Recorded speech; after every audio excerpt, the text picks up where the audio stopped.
The war was over. After 7 long years of blood and fire, humanity had won. But as walked through the broken streets of the capital city, he felt no victory in his heart, only emptiness. The buildings around him had once been beautiful. He could tell from the pieces that remained. Tall towers of crystal and silver, now shattered like broken dreams. Gardens that once held flowers from 1,000 worlds, now burned to ash. They had built something wonderful here, and humanity had destroyed it. Was 28 years old, but he felt like an old man. His body carried scars from dozens of battles. His mind carried scars that would never heal. He had killed so many. He had watched his friends die. And for what? He looked at the purple sky of this alien world and wondered if any of it had been worth the cost. A young soldier ran up to him. The boy was maybe 19, still full of energy and pride. He had not been in the war long enough to lose those things. "Sergeant, you are called to the command center. Captain wants to see you immediately." Nodded slowly and followed the young soldier. His boots made heavy sounds on the broken ground. All around him, human soldiers celebrated their victory. They laughed and drank and sang songs of triumph. Did not join them. He could not forget that every song of human victory was a song of sorrow. The command center was a large tent set up in what used to be a beautiful plaza. Captain stood inside, looking at reports on her screen. She was a strong woman in her 40s, with sharp eyes and gray hair she had earned from years of stress. She looked up when entered. "Sergeant, sit down." He sat on a metal chair across from her desk. He expected trouble. During the final battle, he had refused an order. His commander had told him to fire on fleeing civilians. He had said no. He was ready to face punishment for that choice. But Captain smiled slightly. "You look like a man waiting for execution. Relax, Sergeant. You are not in trouble. In fact, you are being rewarded." Blinked in confusion. Rewarded for what? "For exceptional bravery during the assault on the northern defensive line. You saved 17 soldiers that day. Command has decided to recognize your service." She pushed a document toward him. "You are being promoted and given early discharge. You can finally go home." Home, the word felt strange. Had not thought about home in years. He was not sure he knew what home meant anymore. "There is one more thing," Captain continued. Her voice became careful. "As part of post-war compensation, high-ranking soldiers are being given assets from the conquered territories. Property, technology, cultural items." She paused. "And labor resources." Frowned. "Labor resources. What does that mean?" Before she could answer, the tent door opened. 2 guards walked in, and between them was a woman. His breath stopped in his chest. She was tall, almost as tall as him. Her skin was the color of moonlight, pale silver blue that seemed to glow softly in the dim tent. Her hair fell past her shoulders like streams of white silk, but her eyes were what caught him most. They were large and deep purple, filled with stars that seemed to move and shimmer. She was beautiful in a way that did not seem real, like a dream made solid. But those beautiful eyes were empty, dead. She stood straight and proud, but recognized that posture. It was the posture of someone who had given up, someone waiting to die. "This is," Captain said quietly. "She was a servant in the imperial palace. Under the new occupation laws, she has been classified as a war asset. She is being assigned to you as personal property." The words hit like cold water. "Property, you mean a slave?" "The official term is labor resource, but yes." Captain looked uncomfortable. "I know this is not what you expected, Sergeant, but these are the laws now. All high-value captives are being distributed to deserving soldiers. You can refuse, but then she will be given to someone else, someone who might not be as kind as you." Looked at the woman. She did not look at him. She stared at the ground, her face showing nothing. She expected cruelty. She expected pain. That was all she knew now. Something broke inside's chest. This was not victory. This was not justice. This was just another kind of war crime dressed up in legal words. He stood up and walked to her. She tensed, preparing for violence. Instead, he spoke softly. "I am sorry. This should not be happening to you." Her eyes moved up slowly. For the first time, she looked at him. Surprise flickered across her face, then disappeared. "What game is this?" she asked. Her voice was soft and musical, even filled with suspicion. "No game," said. "I do not want to own anyone. I will find a way to fix this. But for now, you will be safe with me. I promise." She stared at him for a long moment. Then she looked away again. She did not believe him. Why would she? Humans had taken everything from her. That night gave his private room. He took blankets and slept on the floor outside her door like a guard. When she looked out hours later, she saw him there. He was asleep, his face troubled even in rest. She whispered to herself in the darkness, "What kind of human is this?" She had no answer, but for the first time in months she felt something other than despair. She felt curiosity. And that small feeling was enough to keep her alive for one more day. 3 weeks passed on the colony ship heading back to human space. The journey to Earth would take 4 months. 4 months trapped in a metal box floating through the stars. 4 months of and sharing a small room, learning to exist in the same space. Did not speak much. She woke before him every morning. She cleaned the room even though it did not need cleaning. She prepared his meals from the food dispensers, arranging everything perfectly on the small table. She stood by the door when he ate, waiting like a ghost. Every day told her to stop. Every day he said she did not have to serve him, and every day she continued anyway. She did not know how else to exist. For years her value had been measured by her usefulness. Without service she was nothing. Without purpose she might disappear. Found this more painful than any battle wound. One evening his friend came to visit. Was the same age as, with a round face and easy smile that had somehow survived the war. He had known since childhood. They had joined the military together. They had kept each other alive through impossible times. Stepped into the small room and stopped when he saw standing in the corner. His smile faded slightly.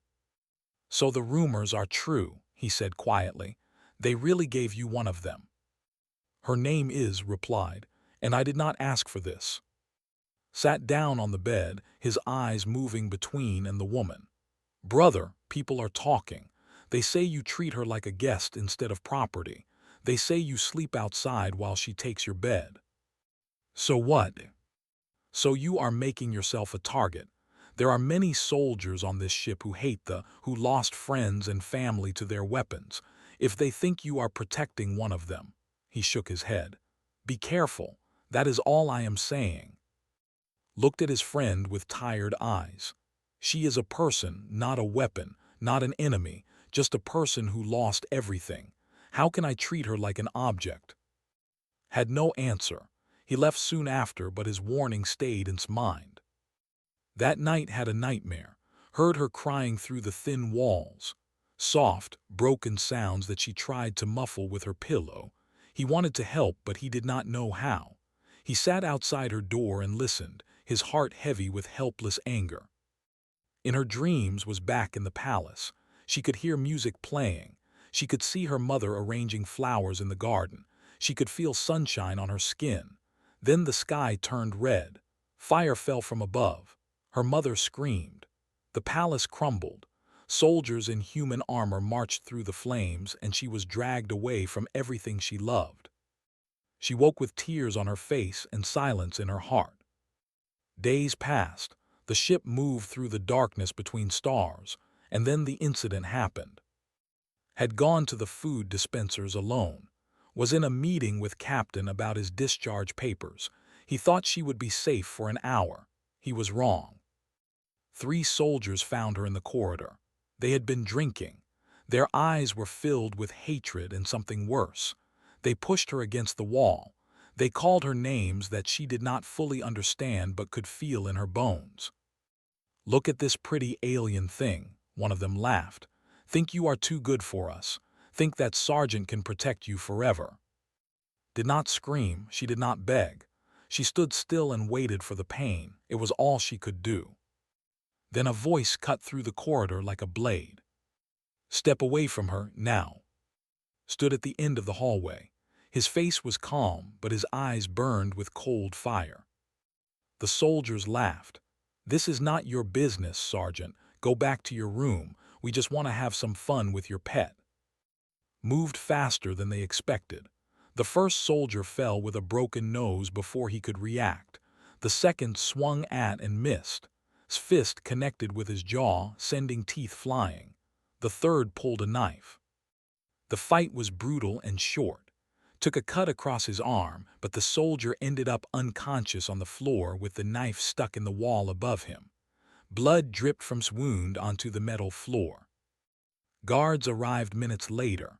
All 4 soldiers were arrested, but was charged with assault. He was thrown in the ship's brig to wait for judgment. 2 days later came to see him. The guards let her through after checking she carried nothing dangerous. She stood outside his cell, her hands pressed against the transparent barrier. For a long moment, neither spoke, then asked the question that had burned inside her since that night.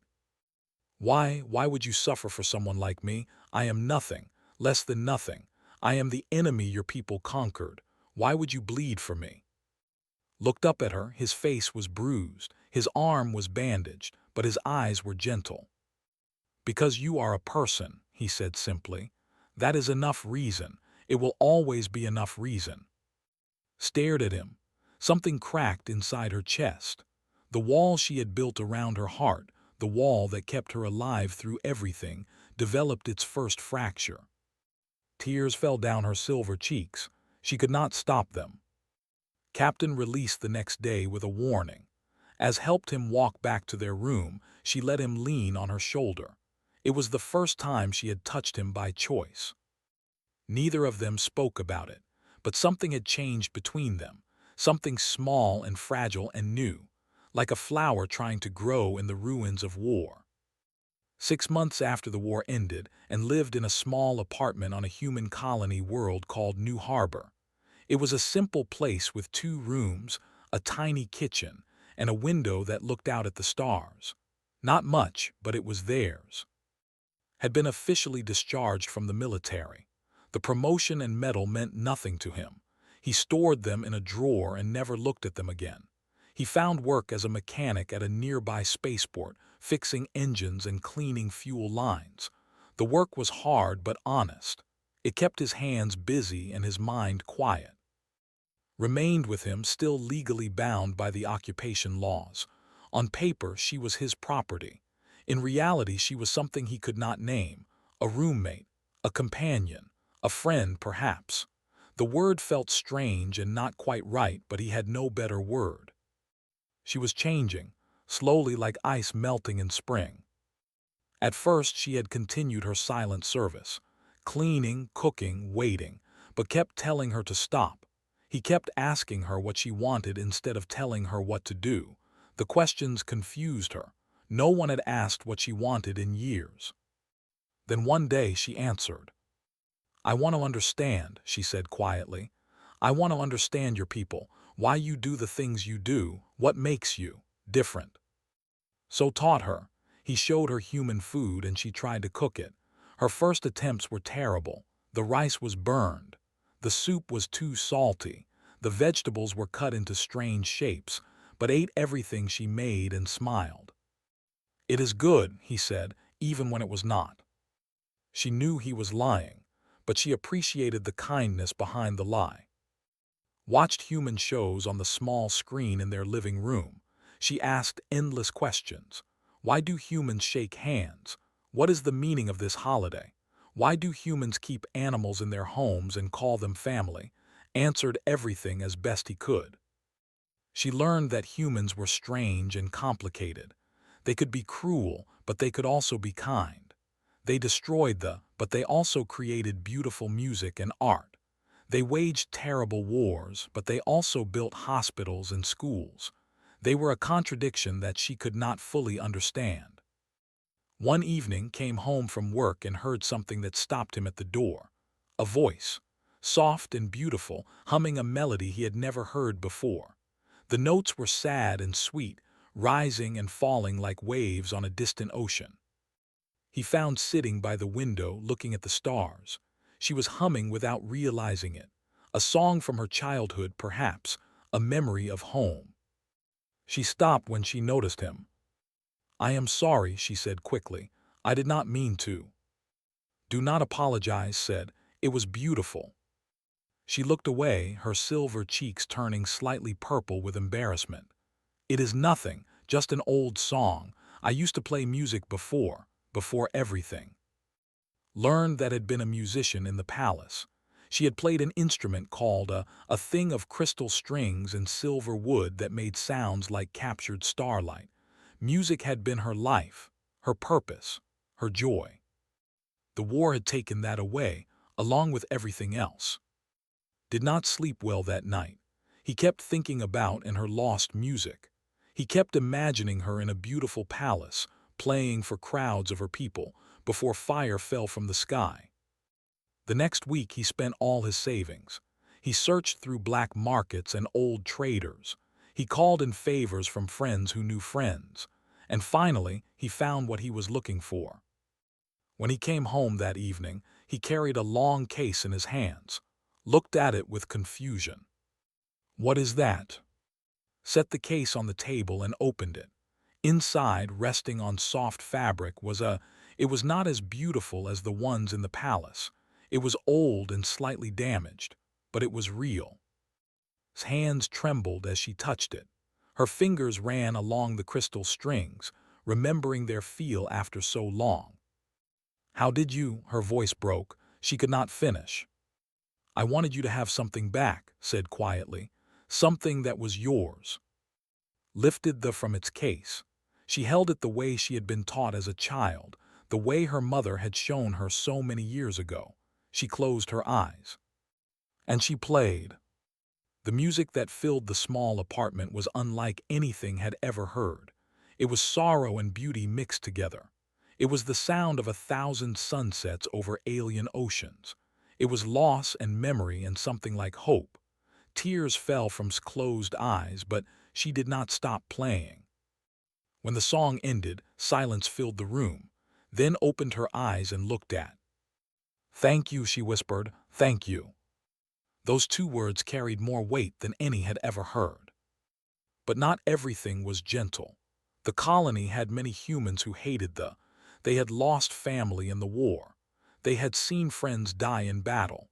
They did not understand why a human would live with the enemy. One morning woke to find ugly words painted on their door. "Alien lover, traitor, worse things." He cleaned the paint before could see, but she knew anyway. She always knew. "You should send me away," she said that night. "Your life would be easier without me." Turned to her. "My life was empty before you. I came back from the war broken. I did not care if I lived or died. You gave me a reason to keep going." His eyes widened. "Me, how could I give you anything?" "You made me feel human again," said. "Not a soldier, not a killer, just a person. You did that." They sat together in silence, looking out the window at the stars, then reached over and took his hand. Her fingers were cool against his warm skin. Neither spoke, neither needed to. The stars burned above them, and for the first time in years, both of them felt something like peace. 1 year after the war ended, the galaxy began to change. Not quickly, not easily, but change was coming. Voices rose across human space demanding justice for the people who had been taken as slaves. Small at first, these voices grew louder every day. Heard about the movement on the news. A group of lawyers and activists were challenging the occupation laws. They argued that keeping living beings as property was wrong, no matter what species they belonged to. They were looking for human veterans willing to speak in court, to testify that there were people deserving of freedom. A woman named contacted one morning. She was a young lawyer with fire in her eyes and steel in her voice. She came to their apartment and sat at the small kitchen table, her files spread before her. "Sergeant, I have read about you," she said. You refused to fire on civilians during the war. You fought to protect your companion from assault. You are exactly the kind of witness we need." Looked at, who stood in the corner, her face pale with fear. Then he looked back at, "What would I have to do?" "Testify in court. Tell the truth about what you have seen. Tell them about her music, her tears, her humanity. Help the judges understand that they are not objects to be owned." It sounded simple, but nothing was ever simple. After left, sat beside with shaking hands. "You cannot do this," she said. "If you fail, if the courts rule against you, they will take me away. They will say you violated the laws. They will make an example of both of us." "I know," said. "Then why would you risk everything?" Took her hands in his. They were cold, trembling like small birds. "Because you deserve to be free, not because I decided to free you. Because the law should recognize you as a person. Because you should never have to depend on someone else's kindness to have basic rights." Wanted to argue. She wanted to tell him to forget about her, to live a safe and quiet life. But looking into his eyes, she saw something that made her stop. He was not doing this just for her. He was doing it because it was right, because he could not live with himself if he did nothing. She understood then that this was who he was. This was the human who had given up his bed for her, who had fought for her, who had returned music to her life. This was a man who could not watch injustice and stay silent. "Then I will stand with you," she said quietly, "whatever happens." The trial took place 3 months later in the capital city. Cameras broadcast the hearing to every corner of human space. Millions watched as took the witness stand. He spoke simply, without drama or decoration. He described the war and its horrors. He talked about finding, about her empty eyes and silent dignity. He told them about her nightmares, her music, her kindness. He described how she had taught him about culture, about their art and philosophy and dreams. "I went to war thinking they were monsters," he said. "I came home knowing they were people, people who love and create and hope just like us. The law says is my property, but how can a person be property? How can a soul belong to someone else?" His testimony spread across the galaxy like fire. Messages of support flooded in from humans who agreed with him. But there were also messages of hate, death threats, promises of violence. One night the threats became real. And were walking home from a meeting with when the attackers came. 3 men in masks, carrying metal bars. They screamed about traitors and alien lovers as they swung their weapons. Pushed behind him and fought. He was outnumbered, but he was also a veteran of 7 years of war. 2 of the attackers fell quickly, but the third caught him from behind, striking his shoulder hard enough to crack bone. Went down. The attacker raised his bar for a final blow. Then screamed. Not a scream of fear, but of fury. She grabbed a piece of broken metal from the ground and threw herself at the attacker. Her strike caught him across the face, and he stumbled back, shocked. Security arrived moments later. The attackers were arrested. Was taken to the hospital with a broken collarbone and cracked ribs. Stayed by his bed for 3 days without sleeping. When he finally woke, the first thing he saw was her face. She looked exhausted, her silver skin pale, her eyes red from crying. "I thought I lost you," she whispered. "I cannot lose you, not after everything." Tried to smile, but it hurt too much. "I am not going anywhere." Leaned forward, her hands cupped his face gently, and then she kissed him. It was soft and desperate, and filled with everything she could not say. All the fear and hope and love that had grown inside her over the past year poured into that single moment. When she pulled back, there were tears on her cheeks. "I did not want to love you," she said. "Loving you means I have something to lose again, but I could not stop myself." Reached up and touched her face. "Then we have something to lose together." 2 weeks later, the court delivered its ruling. The slave laws were declared unconstitutional. All held as property were to be released immediately as free people. The galaxy erupted in celebration.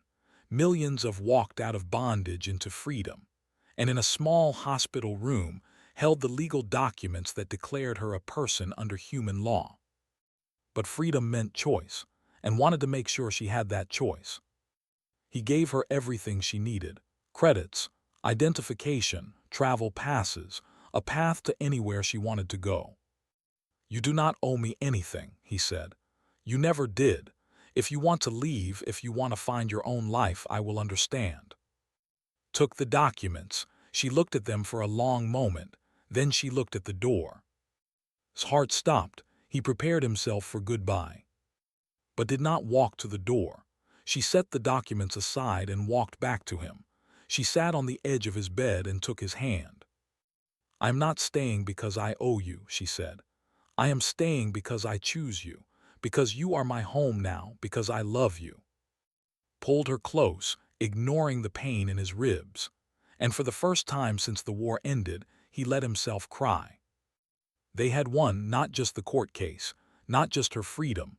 They had won something far more precious. They had won each other. 5 years had passed since the end of the Galactic War. The universe was slowly healing. Scars remained, both on worlds and in hearts, but life continued. People rebuilt. People moved forward. And in a modest home on New Harbor Colony, two souls had built a life together. Morning light came through the windows as Woke was already awake beside him, her silver-blue skin glowing softly in the early sun. She was watching him with those purple eyes that still took his breath away, even after all this time. "Good morning," she said with a small smile. "Good morning," he replied, reaching out to touch her face.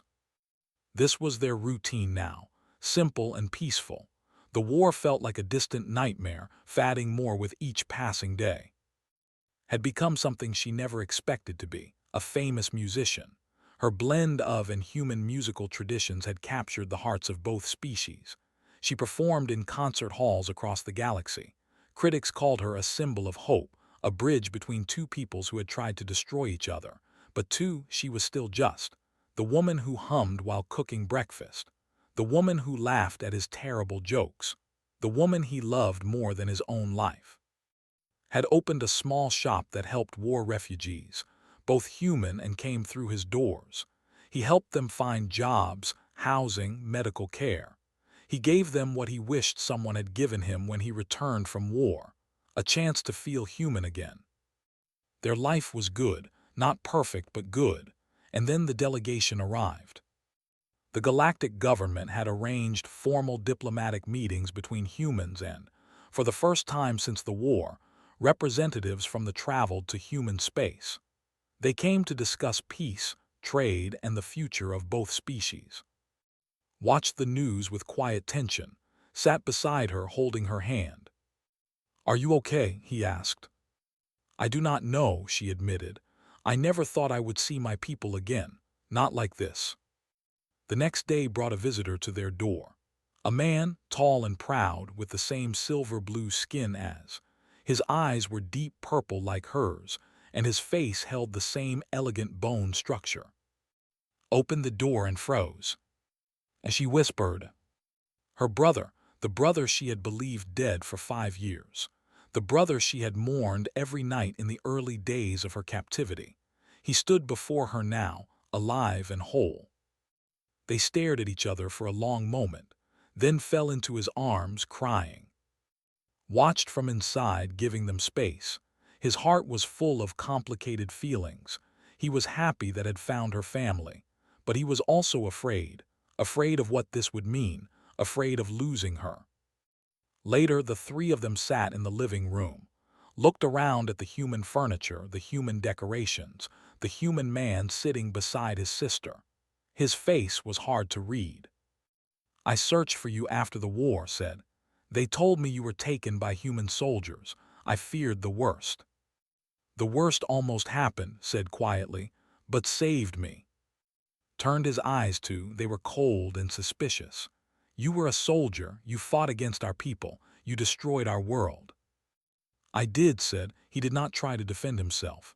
"I followed orders, I fought battles, I carry that weight every day." and now you have my sister, a prize from conquest. Spoke before could respond. He was never my owner, he was my protector, my friend, and now he is the man I love. His expression flickered, pain and confusion crossed his features. How can you love one of them, after everything they did to us? Because he is not them, said firmly. He is. He refused to fire on our civilians. He gave me his bed while he slept on the floor. He fought other soldiers to protect me. He returned music to my life when I thought joy was dead forever. She stood and moved to stand beside, her hand on his shoulder. I know what humans did to our world, she continued. I lived through it. I watched our home burn, but I also learned that not all humans are the same, just as not all are the same. Showed me that hate does not have to be the only answer. Was silent for a long time. He looked at his sister, then at the human man beside her. Something shifted in his eyes. Not acceptance, not yet, but something. I need time, he finally said. This is not easy for me. Take all the time you need, replied. I am not asking you to love him. I am asking you to trust me. Over the following weeks, visited often. He watched and together. He saw the way looked at her with gentle eyes. He saw the way stepped back to let shine in her own light. He saw the small kindnesses that made up their daily life. One evening, found alone on the balcony, looking at the stars. My sister tells me you sleep poorly, said, standing beside him. She says you have nightmares about the war. Nodded slowly. Every soldier does, the faces of people we killed, the friends we lost, it never fully goes away. Do you regret fighting against us? Thought carefully before answering. I regret the war. I regret the death. I regret not questioning orders sooner, but I cannot regret finding. She is the only good thing that came from all that darkness. Was quiet. Then slowly, he extended his hand in the human gesture of friendship. Take care of my sister, he said. If you hurt her, I will find you. Took his hand and shook it. I know, and I would deserve it. A month later, prepared a surprise. He had spent weeks learning about traditions, asking secretly for guidance. On a night when the stars were bright, he asked to sit with him. Then he took out his old guitar and began to play. The song was simple and imperfect. His voice was rough, not smooth like hers. The words came out slightly wrong, but he sang anyway. A love song, the traditional proposal of his beloved people. His eyes filled with tears. She laughed and cried at the same time. Your pronunciation is terrible, she said through her tears. I know, admitted. Is that a yes? She kissed him instead of answering. It was all the answer he needed. The wedding came on a spring day, blending human and traditions. Captain stood in the crowd, no longer wearing her uniform, cried the whole ceremony. Lawyer smiled with pride, and stood beside his sister, giving her away in the tradition. As an exchanged vows, humans and sat together in the same room, former enemies, now witnesses to love. After the ceremony, and danced under the stars while music played, human instruments and joined together in harmony. Rested her head on his shoulder. I never imagined this, she whispered. When I was brought to you in that tent, I thought my life was over. I thought I would never feel joy again. And now, asked. She looked up at him with starlight in her eyes. Now I know that the universe is full of surprises, and the best surprise of all was you. They danced until the stars began to fade, two survivors of war who had found peace in each other. The galaxy still had problems. Hatred still existed. The scars of conflict would take generations to heal. But on that night, none of that mattered. On that night there was only love. And love was enough.